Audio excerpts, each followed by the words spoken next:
तो उसके बाद उसको ब्रेक डाउन इसी तरीके से किया जाता है जो मैं आपको यहाँ पे दिखाऊंगा, ठीक है। और कैसे ब्रेक डाउन करके आपको क्या मिलता है, कब मिलेगा, that is something will try to see, ठीक है। अब आप में से कोई मुझे बताओ कि आपका हमारे बॉडी के अंदर शुगर कहाँ से मिलती है हमें, like from where I will get the sugar. Mitochondria. नहीं, शुगर कहाँ से मिलेगी? कार्बोहाइड्रेट। कार्बोहाइड्रेट से आपको शुगर मिल जाएगी। आप मुझे ये बताइए कि आपका कार्बोहाइड्रेट मुझे कहाँ से मिलेगा, क्या खाने से मुझे मिलेगा मेरा कार्बोहाइड्रेट? मतलब मैं क्या खाऊंगा आज अगर मैं कहता हूँ पोटैटो हो गया, ठीक है, और कुछ उसके अलावा? Green vegetable. Green vegetable. Dal. Okay, dal will more have protein, not the starch. Anything else? Green vegetables. Green vegetables, ठीक है, उनमें थोड़ा बहुत मुझे स्टार्च मिल जाएगा। और क्या जो आप रोज खा रहे हो, एक बात बताओ, जो आप रोज घर पे खाते हो क्या होता है? राइस। मिलेगा, प्रोटीन मिलेगा पल्सेस से। राइस जो आपका होता है, हाँ जी, राइस आपको मिलता है कार्बोहाइड्रेट, बिल्कुल सही, राइस आपको मिलता है आपका बहुत ज्यादा अमाउंट आपका कार्बोहाइड्रेट। राइस एक चीज हो गई, दूसरी चीज आपकी होगी रोटी। Even the wheat is going to have a huge amount of carbohydrate, ठीक है। हाँ जी, good evening Ishita Kumari, good evening Sakshi, and all of you have just joined in, so good evening. सो ये दो चीज याद रखना, रोटी आपका यहाँ पे जाता है, आपका राइस यहाँ पे जाता है, this is something which will become a part of your, this becomes your source of your carbohydrate, ठीक है। देन आप मुझे बताओ कि प्रोटीन किस किस चीजों से मुझे मिल जाएगा? पल्सेस। ठीक है, पल्सेस मैंने मान लिया। और कुछ?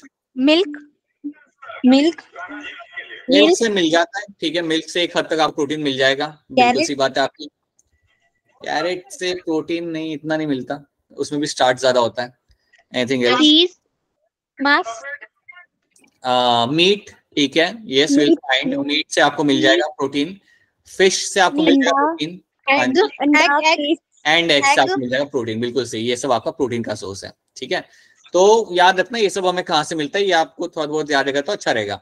एंड मुझे फैट कहाँ से मिलता है, फैट कोलेस्ट्रॉल जो बॉडी में बनता है मुझे कहाँ से मिलता है, क्या खाने से मिलेगा? हिमाचल में आपने देखा है ऑब्वियसली, आपके घर के आसपास वो एक दुकान होती है, अरे सुनो ना, आपके घर के आसपास एक दुकान होती है अमृतसरी कुलचा करके, आपके घर के आसपास भी होती है ना।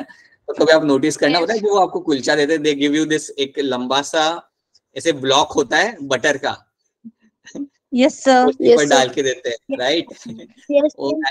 एक्चुअली कंज्यूम नहीं करना चाहिए, इन रियल सेंस वो कंज्यूम नहीं करना चाहिए, मतलब हेल्थ कंसर्न के हिसाब से। बट अगर वैसी चीज अगर आप खा रहे हो रोज अगर आप वैसी चीजें खा रहे हो, then again you will have a fat inside the body. I hope सबने देखा होगा, when they give you this kulcha they have break all of butter, वो एक्चुअली पता नहीं रियल बटर होता भी या नहीं होता, दैट इज आल्सो कंसर्न, वो देते हैं आपको, दे give you with that, so such thing will give the fat, butter हो गया आपका, घी हो गया, can give you the fat over here, ठीक है। अच्छा, मैं आपको एक चीज बताऊंगा चैप्टर के अंदर, एक और चीज आप यहाँ पे स्टार्टिंग में सुन लो। जब आपके बॉडी के अंदर आपका एनर्जी हम यूज करते हैं, so when your body decides कि हमें एनर्जी यूज करनी है, तो एनर्जी आप कैसे यूज करते हो, क्या रखना, पहले आप कार्बोहाइड्रेट को यूज करते हो, अगर बॉडी को एनर्जी बनानी तो पहले वो क्या करेगा, कार्बोहाइड्रेट को ब्रेक डाउन करेगा, that's one thing you have to know, ठीक है। कार्बोहाइड्रेट के बाद जो दूसरी चीज आपके यहाँ पे ब्रेक डाउन की जाएगी, that will be your fat. So carbohydrate के बाद जो दूसरी चीज आप यहाँ पे ब्रेक डाउन करोगे वो आपके यहाँ पे फैट होगा, और उसके बाद जो आप ब्रेक डाउन करोगे that is going to be protein. तो ये बात याद रखना कि जब किसी के बॉडी के अंदर एनर्जी जनरेट करनी होती है, तो पहले चीज जो आपकी जाती है वो आपका होता है कार्बोहाइड्रेट, आपका जाता है, यूज किया जाएगा, देन आपका यूज किया जाएगा fat, and then you will be using up the protein. तो इस तरीके से वो सीक्वेंस आप याद रखना, एनर्जी बनाने के लिए हम इस तरीके से चीजों को यूज करते हैं, ठीक है।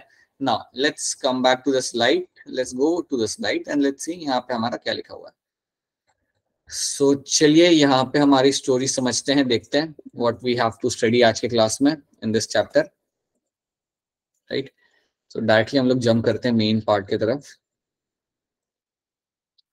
तो चैप्टर का आपका नाम है यहाँ पे रेस्पिरेशन इन प्लांट्स, और आज हम समझेंगे लाइक बेसिक अंडरस्टैंडिंग हम लोग लेंगे इस चैप्टर के बारे में, so will try to have basic understanding.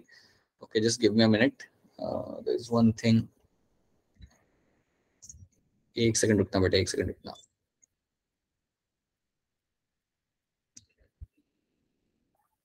Just give me a minute.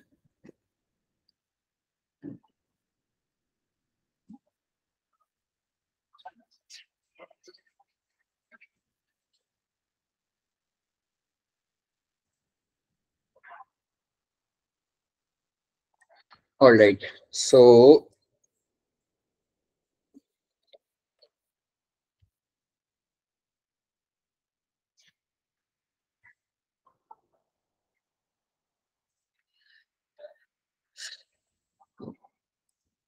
okay, ठीक है, चलिए again I will start the screen share.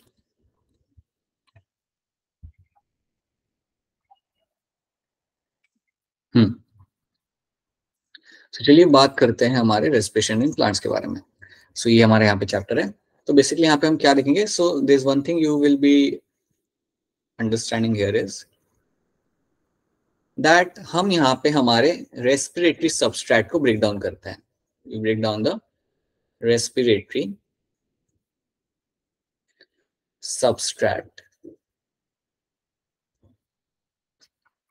अब आप में से अगर कोई सोचे कि क्या लिख दिया सर ने रेस्पिरेटरी सबस्ट्रेट, तो इसका मतलब यहाँ पे ये होता है कि you can have something like your glucose, आपका जैसे आपका ग्लूकोज हो गया, या मैं कह सकता हूँ अगर जनरल टर्म में यूज करूँ तो you can have something like your carbohydrate,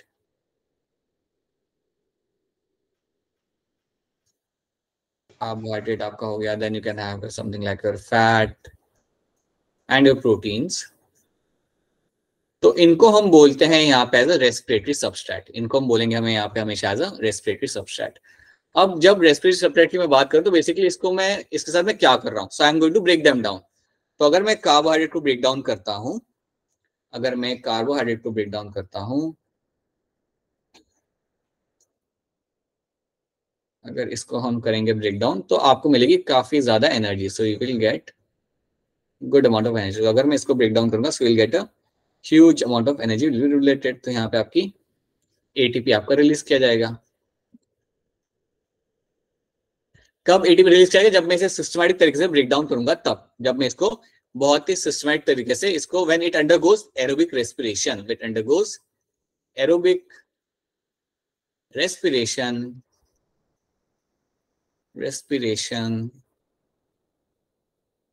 तो वो टाइम पे मुझे यहाँ पे क्या मिलेगा? मुझे बहुत ज्यादा एटीपी इसमें से मिल सकती है। तो जो भी आप खाना खाते हो, कभी आप नोटिस करना ना, कभी आपको बहुत थकावट फील होती है, फिर आप खाना खाते हो, फिर आपको अच्छा लगता है, फिर आप वापस भागने लगते हो, right? So when you consume carbohydrate, तो बेसिकली व्हाट हैपेंस कि आपका यहाँ पे इसे ब्रेक डाउन किया जाता है, और इसे ब्रेक डाउन करने के बाद आपके कई सारी एटीपीज आपको यहाँ पे मिलके निकलेगी। You will find a large amount of ATP will be released over here.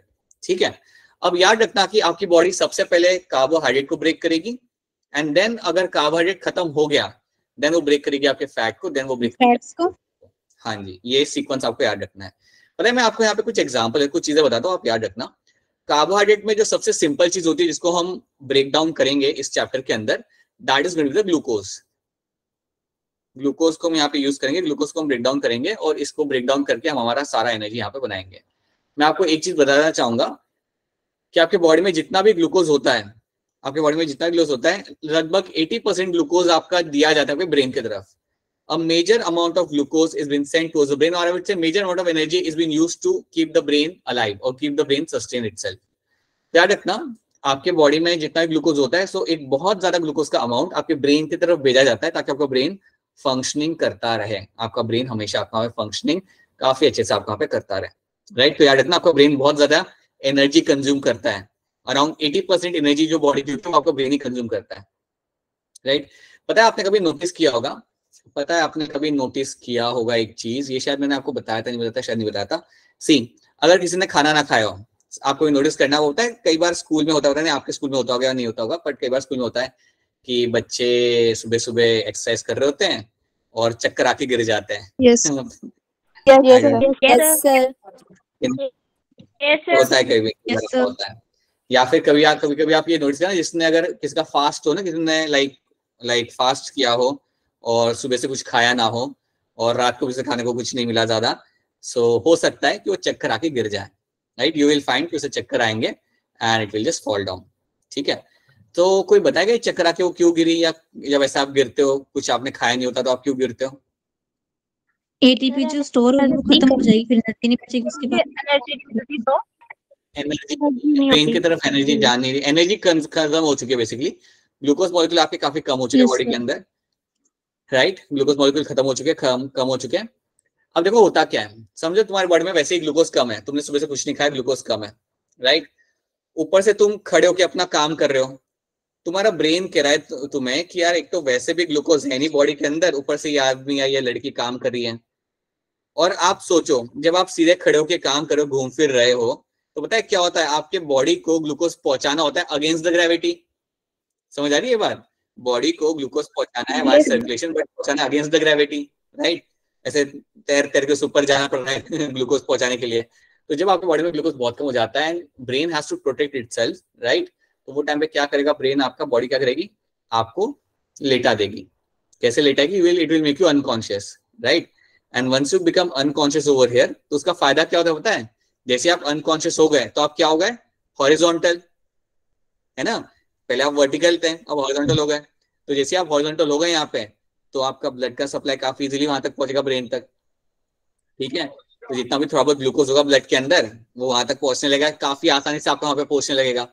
तो इसलिए कभी आप नोटिस करना, जो कोई बेहोश होता है तो कई बार हम उसे लाइक ग्लूकोज खिलाते हैं, ग्लूकॉन डी पिलाते हैं उसे भी, और कहते हैं कि हाँ बेटा आराम करो और एक्सरसाइज करने की जरूरत नहीं है, kind of thing, right. So please understand your brain consume a huge amount of glucose and you need to have a glucose inside the body. और याद रखना ये आपका सबसे बेसिक रेस्पिरेटरी सबस्ट्रेट है, जिसे ब्रेक करके हम हमारी एटीपीज बनाते हैं, we make a huge amount of ATPs out of it, ठीक है। वही हम इन 4-5 दिनों के अंदर सीखेंगे। That is the same thing will try to understand in next 4 to 5 days। तो ये बात आप यहाँ पे याद रखना, so this should be clear to you. क्या इतनी बात आपको यहाँ पे समझ आ रही है? Yes, sir. तो हाँ, इतनी स्टोरी आप पहले यहाँ पे याद रखो। अब मैं इसको थोड़ा सा और यहाँ पे एक्सप्लेन करता हूँ। जब मैं बात करता हूँ मेरे ग्लूकोज के ब्रेकडाउन करने की, जब मैं बात करता हूँ मेरे, देखो अभी तो हम बात करेंगे कार्बोहाइड्रेट या ग्लूकोज की बात करेंगे हम लोग ब्रेकडाउन करने के लिए, बट याद रखना you can also use a fat, you can also use a protein as well. Fat को ब्रेकडाउन करने के लिए मैंने आपको बता दिया, आपका बाद में होता है, अगर ग्लूकोज ना हो तो, और फैट भी ना हो फिर प्रोटीन आपका ब्रेकडाउन होगा, बट पहले आपका ब्रेकडाउन करा जाता है आपके ग्लूकोज का। अब आप यहाँ पे एक चीज समझिए, जब भी हम यहाँ पे ब्रेकडाउन करेंगे किसी सबस्ट्रेट को, let's talk about my glucose only. तो यहाँ पे मेरा सबस्ट्रेट है रेस्पिरेटरी सबस्ट्रेट, जो मेरा यहाँ पे है, let's say that is my glucose substrate, जो मेरा यहाँ पे है, अज्यूम करते हैं ये मेरा यहाँ पे ग्लूकोज।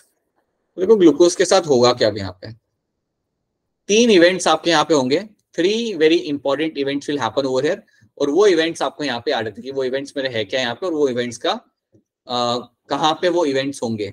जैसे हम लोग जानते हैं कि लाइट रिएक्शन होता है थैलेमोइड मेम्ब्रेन के अंदर, डार्क रिएक्शन आपका होता है स्ट्रोमा के अंदर। जैसे ग्लूकोज के साथ क्या होगा, कैसे वो ब्रेक डाउन किया जाएगा, वो भी हम यहाँ पे सीखेंगे। We'll also try to understand this thing. So now let's see few things, right.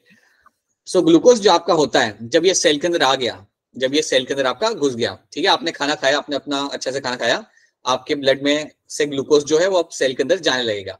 तो जब ये ग्लूकोज आपके सेल के अंदर जाता है, तो आप देखिए यहाँ पे होता क्या है। Now let's see what will be happening here.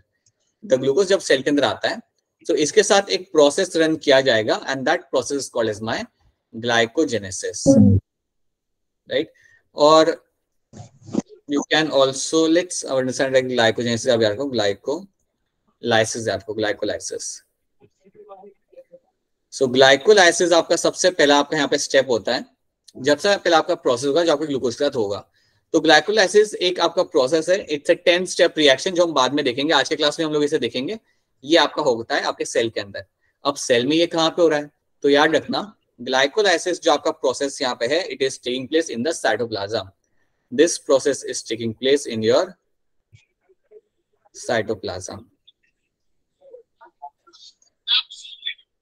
ये बात आप हमेशा याद रखना। तो ग्लाइकोलाइसिस आपका पहला प्रोसेस आपका होगा ग्लूकोज के साथ, और उसे हम बोलेंगे आप वो that will taking place in the cytoplasm, ठीक है। तो ये बात पहले आप याद रखना। अब एक और बात आप यहाँ पे याद रख लो कि जब आप ग्लाइकोलाइसिस करते हो, जब आपका सेल के अंदर ग्लाइकोलाइसिस होता है, ग्लाइकोलाइसिस बेसिकली मींस व्हाट, ये आपका 10 स्टेप रिएक्शन है जहां पर आप ग्लूकोज को ब्रेक डाउन करते हो। सो मैं यहाँ पे लिख देता हूँ, let me right it down. It is a 10 step reaction जहां पे क्या होगा, आपका जो ग्लूकोज होगा, the glucose you have, that will be broken down into 10 steps के बाद, it will broken down into your pyruvic acid, it will broken down into your pyruvic acid. किसी को पायरुविक एसिड याद है? ये टर्म हमने कुछ दिन पहले ही यस देखा। Sir, yes sir, short term क्या हुआ, हम शॉर्ट में से पीए करके बुलाते थे, यस सर, देखा था। तो ग्लूकोज को ब्रेक डाउन करके पायरुविक एसिड, एक ग्लूकोज मॉलिक्यूल आपको देगा 2 मॉलिक्यूल ऑफ पायरुविक एसिड। सार इतना एक ग्लूकोज मॉलिक्यूल आपको देता है यहाँ पे आपके 2 molecule, will give you the 2 molecules of your pyruvic acid हमेशा, राइट। अब याद रखना हो कहाँ पे रहा है, साइटोप्लाज्म में हो रहा है। अब एक और बात आप सब लोग यहाँ पे याद रखिए कि ग्लाइकोलाइसिस करने के लिए मुझे ऑक्सीजन की जरूरत नहीं होती। तो अगर सेल के अंदर ऑक्सीजन है या ऑक्सीजन नहीं है, ग्लाइकोलाइसिस तो होगा ही होगा। ये बात आप दिमाग में बिठा लो कि it is not like dependent on oxygen, ठीक है। तो ऑक्सीजन हो या ऑक्सीजन ना हो, आपका ग्लाइकोलाइसिस तो आपके सेल के अंदर रन होता ही है। ये बात आप दिमाग में बिठा लो, ठीक है। क्या इतनी बात आप सबको यहाँ पे समझ आ रही है? Is this clear to all of you? और सच्ची बताना, कोई चीज समझना है तो पूछ लेना, कोई जल्दबाजी है नहीं। आप लोगों का कोर्स अच्छे से चल रहा है, आप लोग रिस्पॉन्स भी अच्छे से दे रहे हो, it's everything good on your side. तो प्लीज अगर कोई चीज समझ नहीं आ रही देन बता दो, I repeat that thing to you, ठीक है। एक बार रिपीट कर दो। देखो यहाँ पे है क्या, ग्लूकोज है। समझो आपने रोटी खाई, रोटी खाने का रोटी होगी डाइजेस्ट, डाइजेस्ट होने का क्या मिला उसमें से, कार्बोहाइड्रेट में से मिला आपका ग्लूकोज। ग्लूकोज आ गया ब्लड के अंदर, ब्लड से वो आएगा सेल के अंदर, राइट। अब सेल में जब ग्लूकोज आया, समझो ग्लूकोज मेरा सेल के अंदर आ चुका है, तो सेल में आने के बाद आपका जो साइटोप्लाज्म होता है, साइटोप्लाज्म में एक आपका प्रोसेस वहां पे होगा, उस प्रोसेस को हम कहते हैं यहाँ पे एज अ ग्लाइकोलाइसिस, ठीक है। अब glycolysis is a 10 step reaction, ये आपका 10 स्टेप रिएक्शन है। So glycolysis is going to be the 10 step reaction. ये आपके 10 स्टेप का एक रिएक्शन है जो हम आज देखेंगे क्या होता है इसके अंदर। इट्स अ 10 स्टेप रिएक्शन, और जब ये रिएक्शन आपका रन होता है तो ग्लूकोज को ब्रेक डाउन करके हम बनाते हैं पायरुविक एसिड। बस इतनी बात याद रखनी है। इसमें एक चीज याद रखना कि ये करने के लिए ग्लूकोज हो या ना हो कोई फर्क नहीं पड़ता, आपका ग्लाइकोलाइसिस तो रन करेगा ही करेगा। So that should be clear to all of you. तो ये हमने यहाँ पे देख लिया। अब इसके बाद हम एक पिक्चर यहाँ पे बनाते हैं, और उस पिक्चर से आप सब लोग वाकिफ हैं। जैसे पिक्चर बनाऊंगा, जितने जल्दी आप इस पिक्चर को आइडेंटिफाई कर पाओगे उतना जल्दी आंसर कर देना। जैसे आपको पता चलेगा मैं क्या बना रहा हूँ, क्विकली आंसर दिस। एक मत करना। माइटोकॉन्ड्रिया, माइटोकॉन्ड्रिया, हाँ जी, माइटोकॉन्ड्रिया, बहुत बढ़िया, यस, माइटोकॉन्ड्रिया।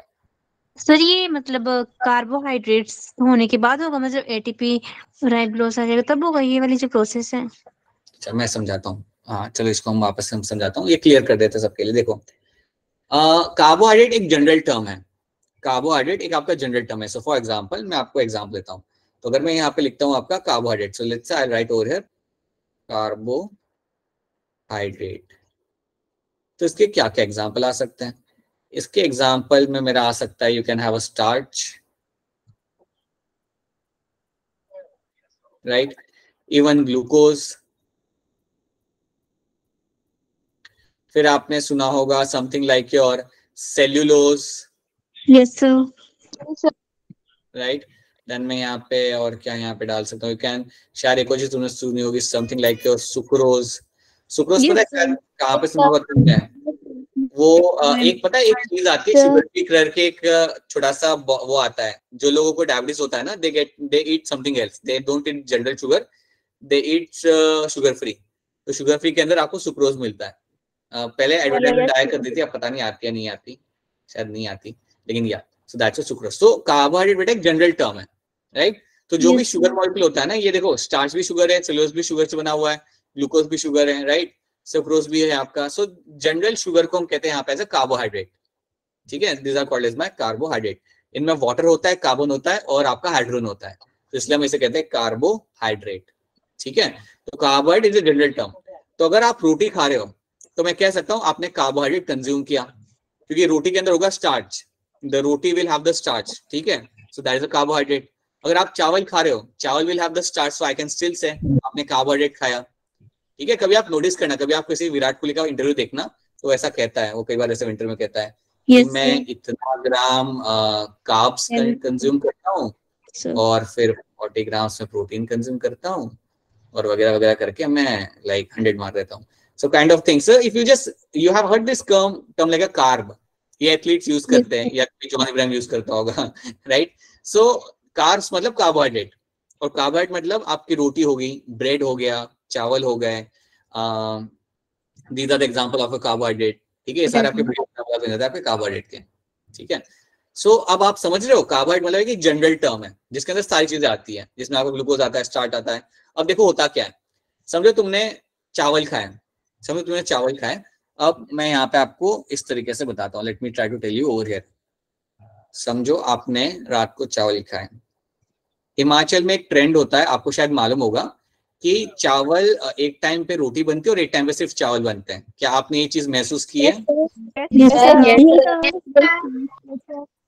पूछ तो ऐसे रहा हूँ जैसे जैसे as if you are living in Punjab.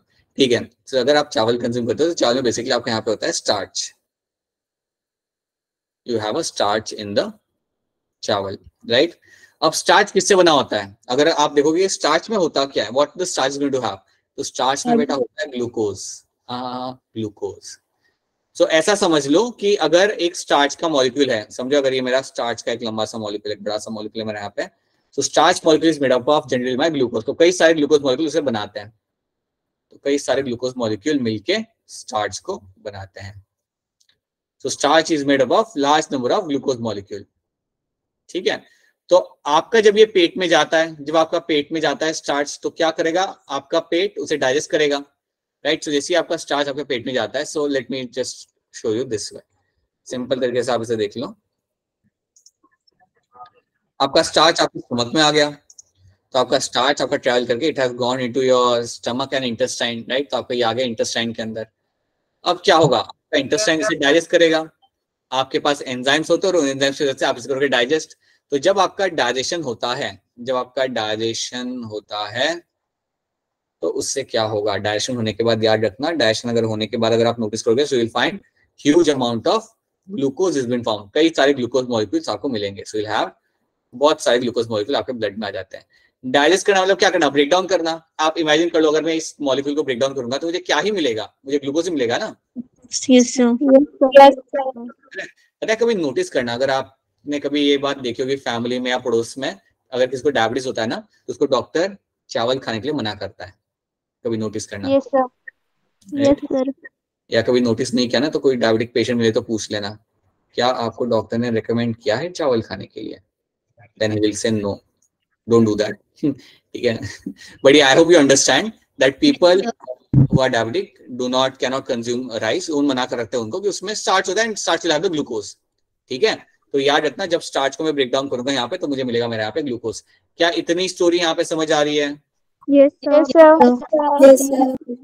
ठीक है, ग्लूकोज सबसे एक बेसिक कंपोनेंट होता है जो आपके बॉडी के अंदर आपको मिलता है देखने के लिए, जिसको हम ब्रेक डाउन करते हैं हमारे एनर्जी बनाने के लिए।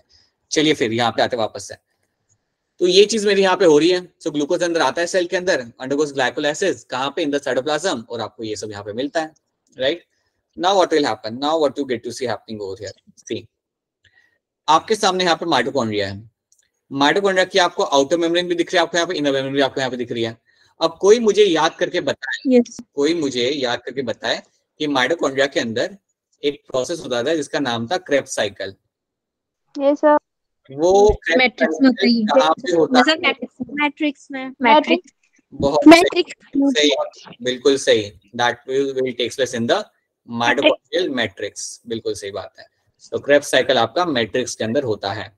ठीक है, उसी तरीके से एक और हमने प्रोसेस के बारे में हमने जिक्र किया था, called as my oxidative phosphorylation.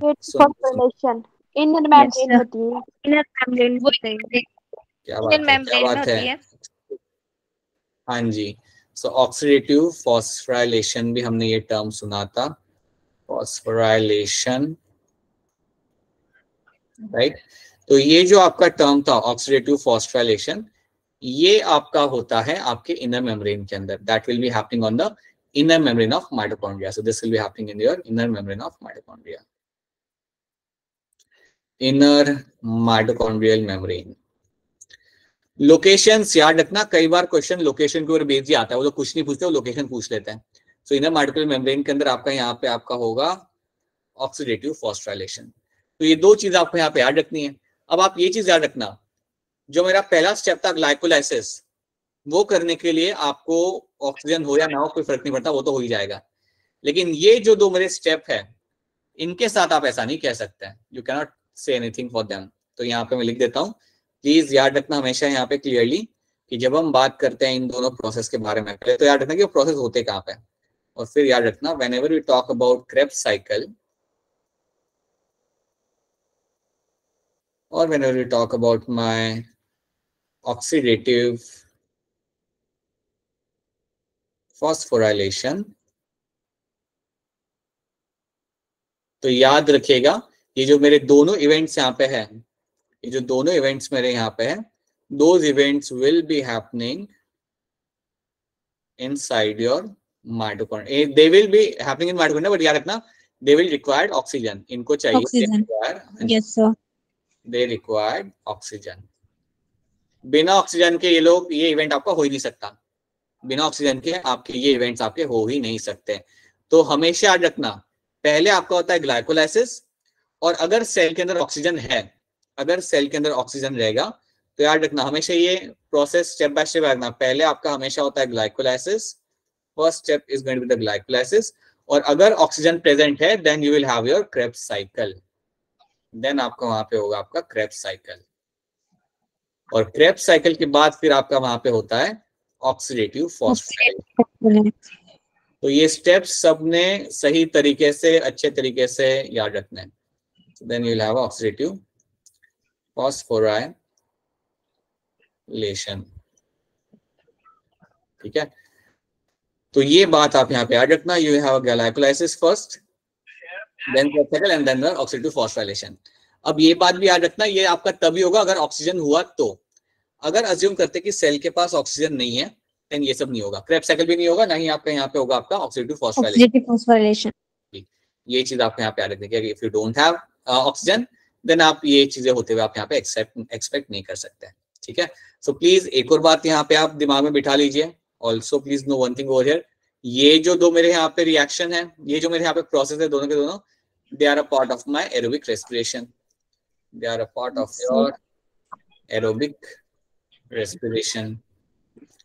ये बात आप समझ सकते हो क्योंकि ऑक्सीजन के बगैर तो आपका काम यहाँ पे हो नहीं रहा, so obviously they become a part of your aerobic respiration. तो ये चीज आपको यहाँ पे याद रखनी, so this should be clear to all of you,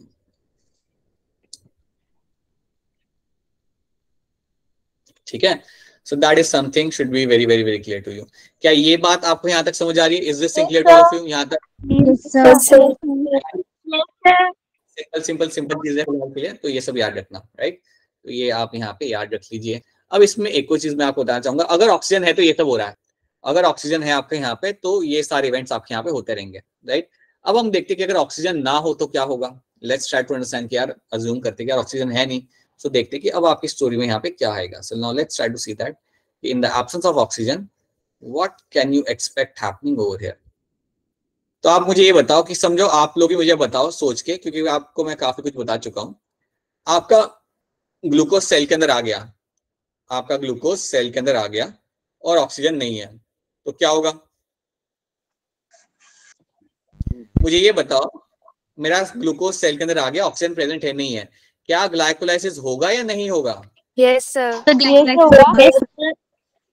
glycolysis होगा, बिल्कुल होगा। ग्लूकोज अंदर आता है तो मेरा कुछ देखो याद रखना, ग्लाइकोलाइसिस तो होना ही है, ऑक्सीजन हो ना हो आपका ग्लाइकोलाइसिस तो होगा ही होगा। So you will find glucose अंदर आएगा, you will find the glycolysis will takes place. तो ग्लाइकोलाइसिस तो आपका होता ही है, ये स्टेप तो आपका होना ही है, राइट। इवन अगर ऑक्सीजन एब्सेंट हो तब भी आपका ये होगा। अज्यूम करते हैं कि मेरा ऑक्सीजन एब्सेंट है, you have a condition, you have O2 is going to be absent, जिसको हम इवन कह सकते हैं as a anaerobic condition. O2 absent, हाँ जी, इसको हम इवन कह सकते हैं एज अ एनएरोबिक कंडीशन।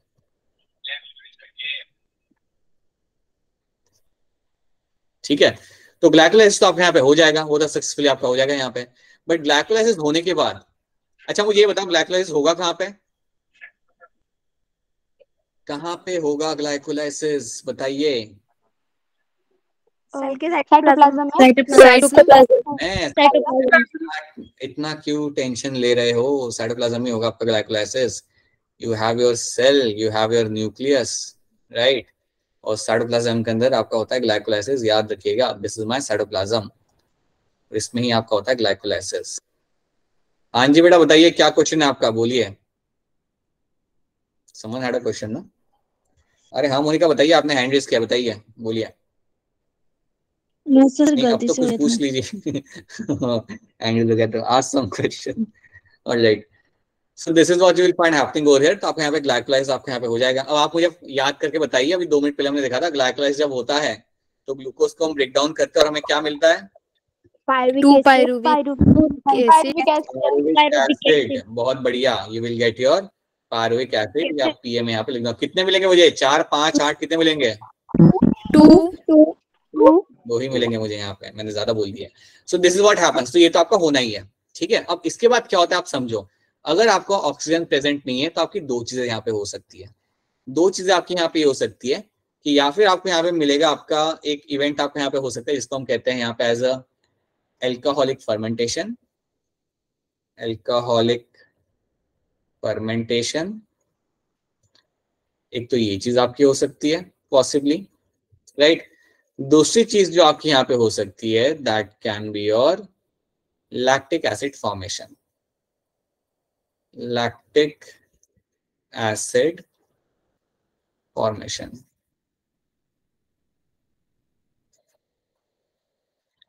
ये 2 इवेंट्स आपके सेल के अंदर हो सकते हैं। इनको हम सेपरेटली बाद में पढ़ेंगे, ठीक है। इसको बस आप ध्यान रखो कि आपके ये 2 इवेंट्स आपके सेल के अंदर हो सकते हैं जब आपका ऑक्सीजन प्रेजेंट नहीं होता तब। when you have no oxygen inside the body at that point of time, these are the 2 events which can happen inside the body। तो यार इतना दे, ये जो 2 चीजें आपके यहाँ पे हो रही है, ये 2 चीजें जो आपके यहाँ पे हो रही है, जो प्रोसेस आपके यहाँ पे हो रही है, they are a part of my anaerobic respiration। they are a part of my anaerobic respiration। अगर आपसे समझो, आपसे कोई पूछ लेता है, समझो आपसे आपके नेबर पूछते हैं कि एल्कोहलिक फर्मेंटेशन के बाद क्या मिलेगा, तो आपने बोलना है after this I will get the ethanol. Alcoholic fermentation के बाद you will be getting the ethanol, ठीक है। सो ये चीज आपको यहाँ पे मालूम होनी चाहिए। लैक्टिक एसिड फॉर्मेशन के बाद आपके यहाँ पे क्या मिलेगा? सो दे कैन आस्क यू कि यार लैक्टिक एसिड फॉर्मेशन के बाद आपको क्या मिल जाएगा, तो आपने बोलना है लैक्टिक एसिड। कोई ज्यादा डिफिकल्ट आंसर नहीं है, you will get a lactic acid. तो ये चीज आपको यहाँ पे ऐड रखनी है। So this is something should be clear to you कि एल्कोहलिक फर्मेंटेशन के बाद आपके यहाँ पे अल्कोहल मिलता है, मतलब एथेनॉल मिलता है, एंड लैक्टिक एसिड फर्मेंटेशन के बाद आपके यहाँ मिलता है लैक्टिक एसिड। पता नहीं आपको शायद ये बात मालूम नहीं होगी कि अल्कोहल फॉर्मेशन के लिए आपको ये करना ही पड़ता है। अल्कोहल फॉर्मेशन के लिए शायद आपने सुना होगा कहीं कि अल्कोहल फॉर्मेशन के लिए आपको बार्ली आप यूज करते हो, आप फ्रूट्स यूज करते हो, ग्रेप्स यूज करते हो वाइन बनाने के लिए, देन आप यस ग्रेप्स यूज करा जाता है वाइन बनाने के लिए। तो उसमें क्या करते हैं, आप ग्रेप्स को लेते हैं, ग्रेप्स को स्मैश करते हैं और फिर उसे फर्मेंटेशन कराते हैं, then it is the fermentation, और उससे फिर उसमें से अल्कोहल आपका बनना चालू करता है। So we'll see that, not the alcohol formation, but the process of alcoholic fermentation is something we'll see that, ठीक है। लैक्टिक एसिड के बारे में आपको एक चीज यहाँ पे बता सकता हूँ, लैक्टिक एसिड हमारे मसल में भी बनता है। अगर आप बहुत ज्यादा अगर आप एक्सरसाइज करते हो ना, तो आपका लैक्टिक एसिड फॉर्मेशन आपका होता है, क्योंकि अगर आप एक्सरसाइज ज्यादा कर रहे हो तो ऑक्सीजन बॉडी में कम होगा, तो कई बार सेल्स के पास ऑक्सीजन नहीं होगा, तो वो टाइम पे वो लोग लैक्टिक एसिड बनाना चालू करेंगे, they will start forming the lactic acid. तो ये बात याद नहीं, ये आपको बेसिकली मसल्स में देखने के लिए आपको मिल जाएगा, right? This is something you will find happening in the muscles. You can find this event, can be seen in your muscles. I will write skeletal muscles. आपके जो मसल्स होते हैं जिनको हम लाइक मूव कर सकते हैं, स्केलेटल मसल्स, उनके अंदर आपको ये बनते हुए आपको मिल सकता है। हमारे अंदर नहीं, सारे एनिमल्स के अंदर आपको बनते हुए आपको मिल जाएगा, ठीक है। ये इवेंट हमारे अंदर नहीं होता, याद रखना। एल्कोहलिक फर्मेंटेशन ह्यूमन बॉडी में या एनिमल बॉडी में आपको होते हुए आपको नहीं मिलेगा। तो कहाँ मिलेगा? Will see that letter.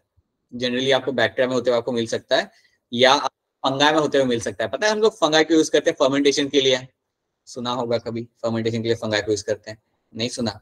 कोई बात नहीं।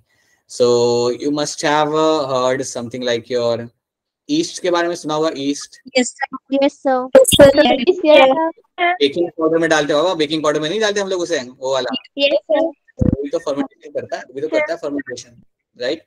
यस सर, या इतना तो मालूम है तुम लोगों को, जो तुम्हारी जो ब्रेड फूलती है ना, यस सर, उसकी वजह से फूल, हाँ उससे से फूलती है, हाँ जी, उसमें से जो CO2 रिलीज होता है, हाँ जी, जो उसमें से जो CO2 रिलीज होता है उसके से आपकी ब्रेड वहां आपकी स्वेल होती है, right? So that is something you will see happening in your during the alcoholic fermentation.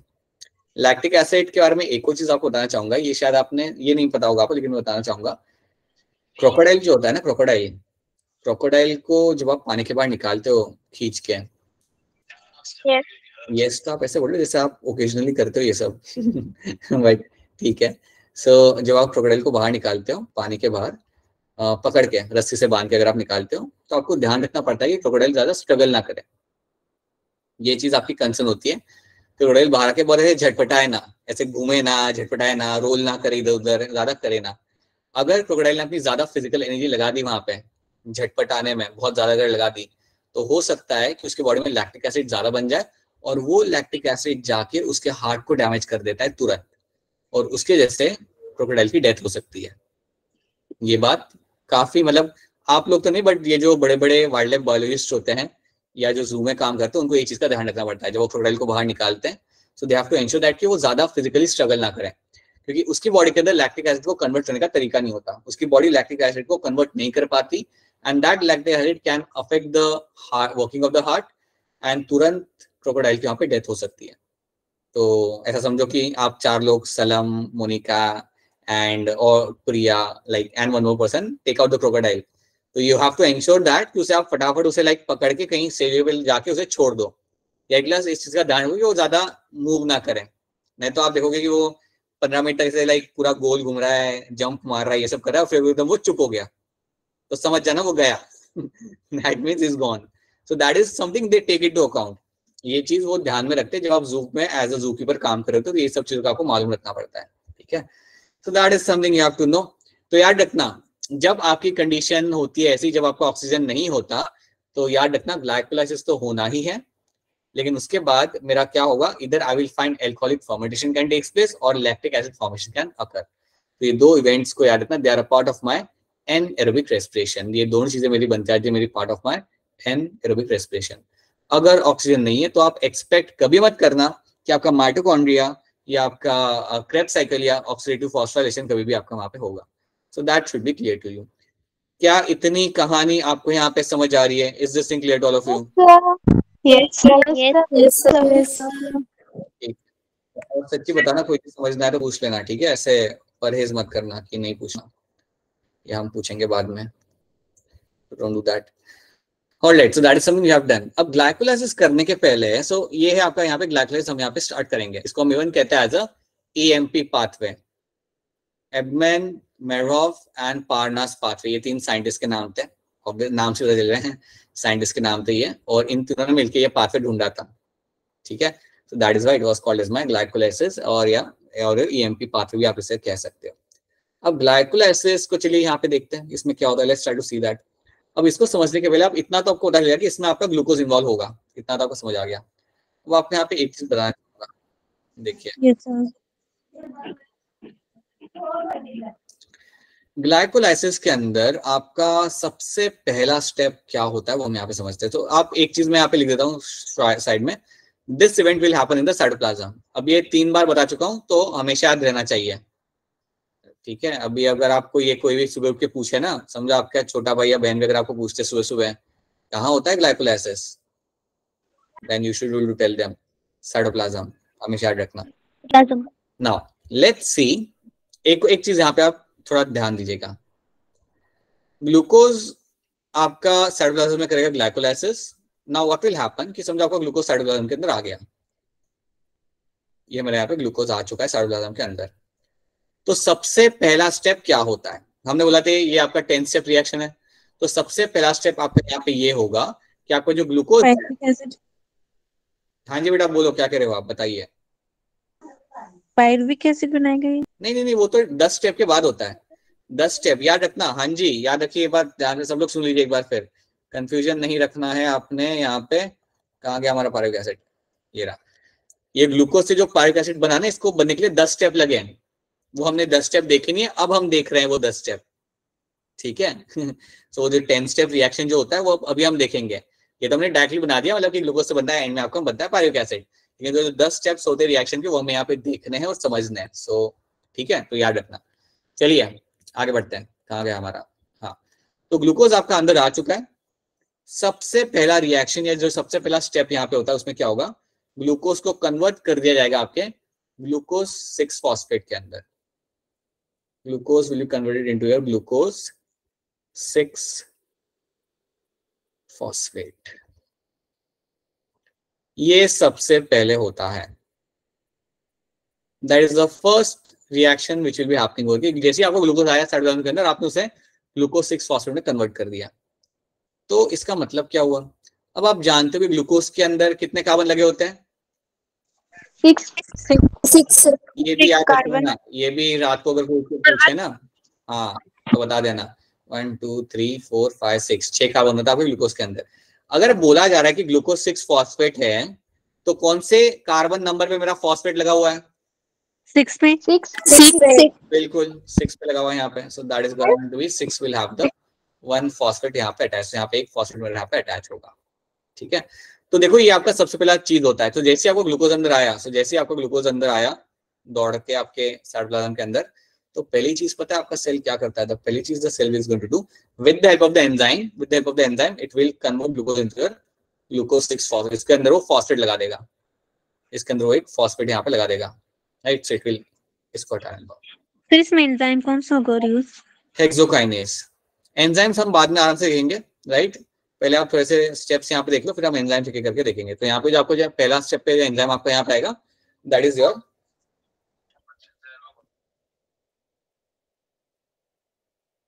that will be your hexokinase. तो यहाँ पे मैं लगा रहा हूँ, मेरे यहाँ पे फॉस्फेट लगा रहा हूँ, मैं यहाँ पे फॉस्फेट लगा के मैंने यहाँ पे अपना छोड़ दिया। ठीक है, तो सबसे पहली चीज ये होती है। अब मेरी बात ध्यान से सुनना है, यहाँ पे सेल के अंदर ग्लूकोज आया, आपने उसे फॉस्फेट लगा दिया। अब क्वेश्चन यहाँ पे आता है कि यार सेल ऐसा कर क्यों रहा है? Why the cell is like so obsessed कि यार इसको पहले आप फॉस्फेट लगाओ, पहले तो इसको आप फॉस्फेट लगाओ। अब ये बात आप समझिए कि ऐसा करा क्यों जाता है। Now let's try to understand this thing.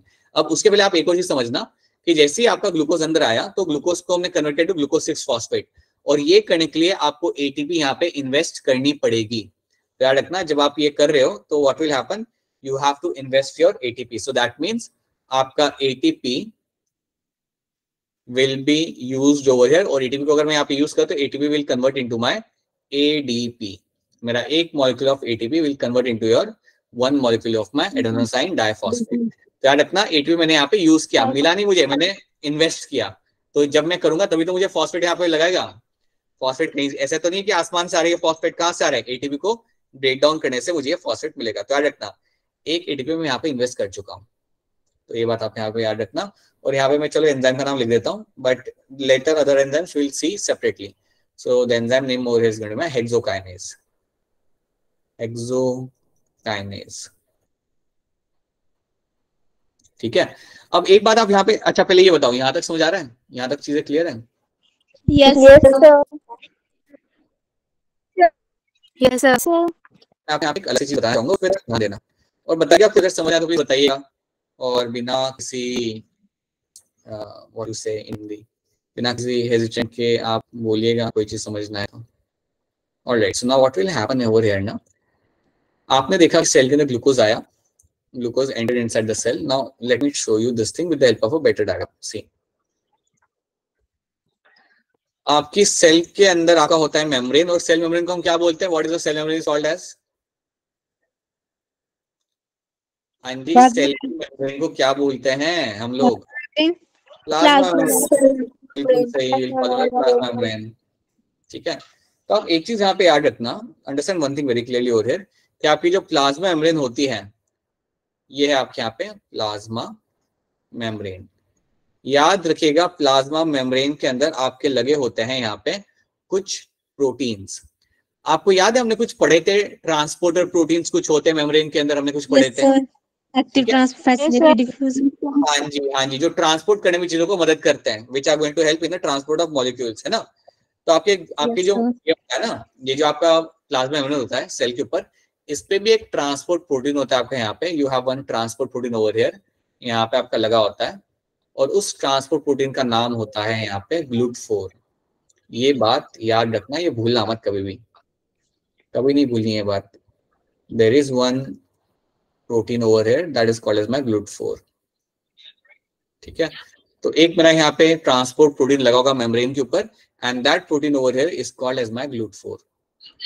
नाम याद रखना, GLUT4। अब GLUT4 करता क्या है? याद रखिएगा, GLUT4 का काम होता है ग्लूकोज को अंदर लेके आना। GLUT4 का काम होता है कि ग्लूकोज को अंदर लेके आना। तो ये बात रखना कि GLUT4 का this is the role of the GLUT4। जो ग्लूकोज होता है ना, जो बाहर घूम रहा था, अगर उससे अंदर आना हो तो अंदर आ सकता है वाया GLUT4। तो GLUT4 के थ्रू आपका ग्लूकोज यहाँ पे अंदर आ जाएगा। क्या ये बात आपको समझ आ रही है? ठीक है। और देखो वो एक बार फिर सुन लो, आपके सेल के ऊपर मेम्ब्रेन थी, मेम्ब्रेन पे आपका एक प्रोटीन चैनल लगा हुआ है, यहाँ पे ट्रांसपोर्ट प्रोटीन आपके यहाँ पे लगा हुआ है, जिसका नाम है आपके यहाँ पे GLUT4। और GLUT4 का काम होता है ग्लूकोज को लेके, जो बाहर ग्लूकोज घूम रहा होता है उसको लेके अंदर लेके आना। तो अगर ग्लूकोज को अंदर आना है तो आपके मेम्ब्रेन के ऊपर होना चाहिए आपका GLUT4। ठीक है, उसकी मदद से ही आप ग्लूकोज को अंदर ला सकते हो। एक बात यहाँ पे समझ लो। अब आप यहाँ पे एक चीज सोचिए, अगर मेरा ग्लूकोज वहां से बाहर से अंदर आ सकता है और अंदर अगर बहुत ग्लूकोज की भीड़ हुई तो चांस है ना कि मेरा ग्लूकोज अंदर से बाहर भी जा सकता है। Yes sir. अभी तुम सोचो, तुम्हारी सोचो, तुम्हारी खुद की क्लिनिक है। एक एग्जांपल दो, तुम थोड़ा इमेजिन करो, तुम्हारा खुद का क्लिनिक है, राइट। तुम्हारे क्लिनिक में कोई आदमी लड़का अंदर आता है या कोई पर्सन, एक आंटी अंदर आती है ट्रीटमेंट कराने के लिए।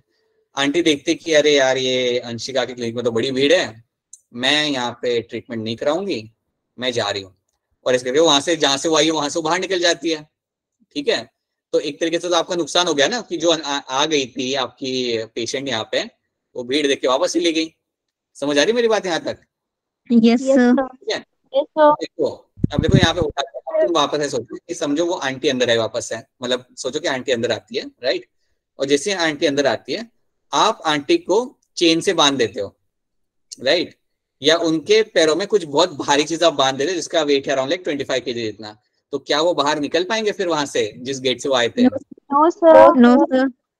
नहीं निकल पाएंगे। यही चीज आपका है यही चीज आपका यहाँ पे हेक्सोकाइनेस कर रहा है। This is the same thing the hexokinase doing over here. Hexokinase क्या करता है, जैसे ग्लूकोज आया उसे वो एक फॉस्फेट यहाँ पे लगा देता है, ग्लूकोज का यहाँ पे वो एक फॉस्फेट लगा देगा, so it becomes my glucose 6 phosphate. अब जैसे वो मेरे यहाँ पे ग्लूकोज 6 फॉस्फेट बन गया, ये मॉलिक्यूल GLUT4 से बाहर नहीं निकल सकता। ये मॉलिक्यूल GLUT4 से बाहर नहीं निकल सकता। You can not find this molecule coming out of the GLUT4। तो इसलिए जैसे ही ग्लूकोज अंदर आता है आप उसे फॉस्फेट लगा देते हो ताकि अब ये बाहर ना जाए। अब इसको हम यूज करें, अब इससे हम ग्लाइकोलाइज करें, एनर्जी बनाए, जो भी करना है करें, बट अब ये बाहर ना जा सके, इसलिए आप क्या करते हो, इसको आप एक फॉस्फेट लगा देते हो। तो ये बात आप याद रखना। क्या अब ये बात आपको समझ आ रही है, इसको फॉस्फेट हम क्यों लगा रहे हैं? Yes sir. हाँ, ऐसी चीज आपको याद रखनी है, राइट। और वो एग्जाम्पल को एग्जाम्पल की तरह ही याद रखना। Don't do something like that in your future. और like, so now let's see what will be happening over here. आपने यहाँ पे ग्लूकोज कन्वर्ट हुआ ग्लूकोज 6 फॉस्फेट के अंदर, ठीक है। और एक और चीज याद रखना है यहाँ पे, आपने पता है जो कोई बीमार होता है तो उसे पता है ग्लूकोज चढ़ाया जाता है, सलाइन चढ़ाई जाती है। Yes sir. तो एक बार नीट में क्वेश्चन आया था कि उसे ग्लूकोज क्यों चढ़ाया जाता है। हाँ बेटा बोलो, कुछ कह रहे हो आप? अच्छा नहीं, एक बार नीट में क्वेश्चन आया था कि आप लोगों को ग्लूकोज क्यों चढ़ाते हो। आपके सलाइन के अंदर, आपका जो सलाइन होता है उसमें आप वाई डू यू, मतलब क्वेश्चन ऐसा था नीट के अंदर कि वाई ग्लूकोज, आप ग्लूकोज क्यों चढ़ा रहे हो। आप एक काम करो ना, आप वहां पे लगा दो अपना ग्लूकोज 6 फॉस्फेट, आप डायरेक्ट ये यूज करो। Why you are not using the glucose over here. तो आपका आंसर क्या होगा, why we can not use glucose 6 phosphate? Because ये मतलब उसको 6 फॉस्फेट तो ग्लूकोज से मतलब पकड़े रखेगा ना, उसको जाने थोड़ी देगा थ्रू आउट द बॉडी। नहीं समझो, अगर बाहर है ग्लूकोज 6 फॉस्फेट, ठीक ये है, एंटर नहीं हो पाएगा। हाँ जी, ये एंट्री नहीं हो पाएगा क्योंकि ये गेट, हाँ जी, ये गेट से सिर्फ आपको ग्लूकोज आ सकता है, ये गेट से सिर्फ आपका ग्लूकोज आ सकता है, ग्लूकोज 6 फॉस्फेट नहीं आ सकता। तो याद रखना, आपका ग्लूकोज 6 फॉस्फेट आपके यहाँ पे एंटर नहीं कर पाएगा। That is not something which going to enter, वो अपना ना यहाँ पे एंटर नहीं कर पाएगा, ठीक है। तो ये चीज आपको यहाँ पे याद रखनी है कि इसलिए ये क्वेश्चन आया था एक बार नीट के अंदर, बहुत पुराना क्वेश्चन है, ये आया था कि why we don't use glucose 6 phosphate instead of glucose. क्योंकि उसका फायदा पता है क्या है, अगर आप ग्लूकोज 6 फॉस्फेट यूज करेंगे तो आपका एटीपी आपका बच जाएगा। जो एटीपी आपको यहाँ पे यूज करना पड़ रहा है ना, वो आपको यूज नहीं करना पड़ेगा, आप डायरेक्टली ग्लूकोज 6 फॉस्फेट डाल दो सेल के अंदर। बात मेरी समझ आ रही है? तो लोग, ये क्वेश्चन था नीट के अंदर, लेकिन आपको याद रखना कि आंसर इसलिए है क्योंकि बिकॉज ये आपका नहीं पास हो सकता, it can not pass through GLUT4, it can not pass through GLUT4.